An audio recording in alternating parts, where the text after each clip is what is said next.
4 years after she was murdered on the job, Chelsea Small's cold-blooded killer is still a free man.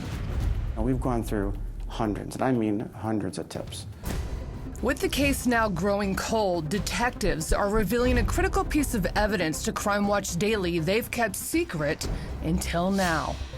Why change your mind and release that information? It's a key part of the case. It's a key part of what happened. That key piece of evidence? Look closely, right there at the gun.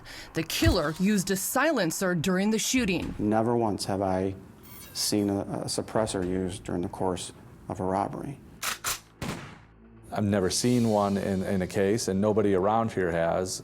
We've talked to a lot of people, and it's very uncommon. It's a clue cops hope will get a dangerous and callous killer off the street. Do you think this guy is some professional hitman, or do you think he just knows weapons and says, hey, a silencer makes it easier? Maybe he's a hitman. Maybe he was there to do one thing and one thing only. It's certainly a possibility, correct? I mean, I'm not going to rule out anything.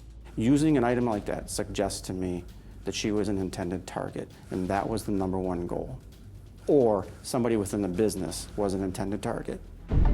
Whatever his motive for murder, Detective Eric Jones says use of a silencer provides insight into the killer's state of mind.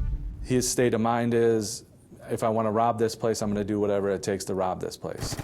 It may also offer critical clues into the type of person they're searching for. Based on what he has and what he uses, we know he's probably owns several, or is familiar with weapons, or he, frequents gun ranges, or works at one, or has been around one. The killer didn't waste much time. Seconds after 30-year-old Chelsea Small buzzed him into the cash advance store where she worked, the Michigan mother of 2 was dead, shot in the head and chest. The quick, cold-blooded killing captured on a store surveillance camera. There was no hesitation. He just went right around and boom.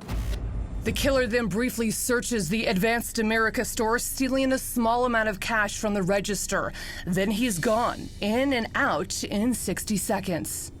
Very brazen, very calm, very collected, no panic, no rush, none of that existed. Retired Detective Stephen Schwein was the recent lead investigator on the case. He says the silencer has left him struggling to settle on a motive for the murder.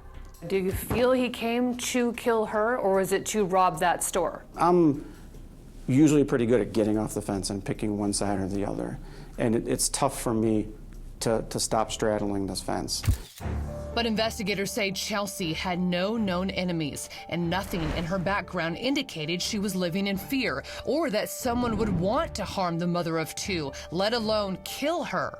Given the picture presented on video, Schwein leans on the theory that the killer came into the store that day to commit a robbery. If that's his goal, to kill her, he goes around the back of the counter, there's a second shot. At that point, if his goal was to kill her, why not just leave? Why are you going to stay the extra 6, 7, 8, 9 seconds and rummage through the business? The retired detective believes the gunman opened fire because he knew Chelsea had triggered the silent alarm. My gut tells me that he stood there, and in a matter of a split second, he knew that she had triggered the alarm. She was a witness. But until the killer is caught, he says all options must be kept on the table. As investigators, we have to be open-minded and consider every different scenario. One thing they know for certain about the killer, nobody is safe until they catch him. Somebody that can be that callous and somebody that can do that type of thing to anybody is a danger, period. Chelsea's family isn't giving up. Her sister Mandy is confident and hoping Crime Watch Daily's national coverage will help lead to an arrest. I don't think he's in this area, and that's why the right pair of eyes, somebody that knows him, hasn't seen it yet. What does justice look like to you? Justice for me gets him behind bars. My grandkids and my family have suffered long enough. Now maybe you can help bring justice to Chelsea's family. Take a close look at the suspect. Police say he's likely between 35 and 50 years old, 5 feet 10 inches tall with a stocky build, weighing about 200 pounds. He had dark, bushy hair and was wearing a ball cap with an emblem on the front.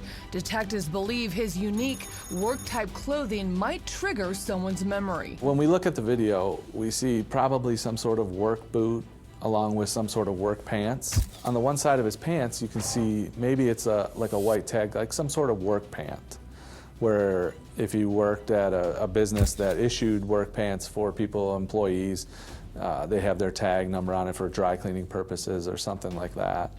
Advanced America is offering a $50,000 reward for information leading to Small's killer. If you know who this man is, you can call anonymously at 1-800-SPEAK-UP.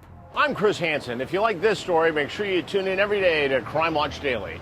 You can find where the show airs in your city at crimewatchdaily.com. Watch it live or record it on your DVR and watch it at night. And to all those criminals out there, remember, we are watching.